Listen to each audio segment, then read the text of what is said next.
Most leaders don't panic when control is strong. They panic when control starts slipping. Not because something collapsed, but because something changed, and they didn't authorize it. That's when friction begins. We like to think organizations are rational, data-driven, process-driven, objective. But most systems are built on predictability, and predictability feels like safety. When something introduces uncertainty, even if it improves performance, it feels like instability. This is why innovation doesn't just create opportunity, it creates anxiety. Because innovation redistributes leverage. It shifts who has answers. It shifts who moves faster. It shifts who becomes indispensable. And when leverage shifts quietly, control feels like it's slipping. You might have seen this yourself. You learn a new tool, you find a better workflow, you improve output. You think you're helping, but the room gets quiet. Not because you're wrong, because the structure wasn't ready. Here's the uncomfortable truth. In many organizations, stability is valued more than optimization. Not because people are lazy, because predictability protects hierarchy. When outcomes are consistent, roles stay clear. But when performance accelerates unexpectedly, it raises a silent question. Who's actually in control? Now let's go deeper.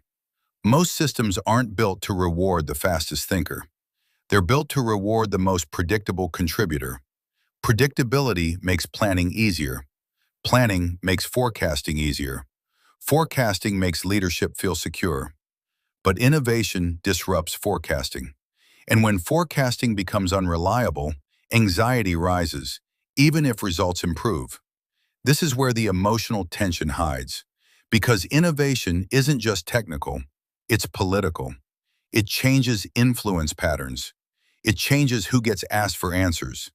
It changes whose expertise is no longer rare. If someone spent 10 years mastering a workflow, and a new tool compresses that workflow into 10 minutes, you didn't just improve efficiency, you altered identity. That's why innovation feels personal, even when it isn't. And when identity feels threatened, resistance looks rational. It shows up as process concerns. It shows up as, let's slow down. It shows up as, we need more oversight. But underneath it, there's a quieter fear. If this works, what does that make me? This is especially true right now. Artificial intelligence isn't just speeding up tasks, it's flattening expertise curves. It's reducing dependency chains. It's giving individuals leverage that used to belong only to departments. And that kind of shift doesn't just change output, it changes power distribution. Now here's the critical part. Innovation itself isn't the threat. Unmanaged perception is.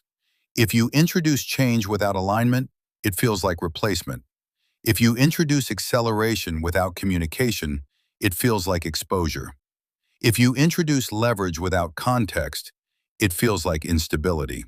And instability triggers defense. So the real skill isn't just mastering the tool, it's mastering the introduction. Because the organizations that survive transformation aren't the ones that resist innovation. They're the ones that socialize it. They explain it. They contextualize it. They create safety before speed. And individuals who want to move forward need to understand this. You don't just demonstrate value, you demonstrate stability. You show how the new tool strengthens the system, not bypasses it. You reduce fear before you increase efficiency. Because when people feel secure, they can adapt. When people feel exposed, they resist. Innovation doesn't destabilize systems. Unacknowledged fear does. And the smartest operators right now aren't just building faster workflows, they're building psychological alignment. Because the future doesn't belong to the loudest disruptors. It belongs to the calm integrators.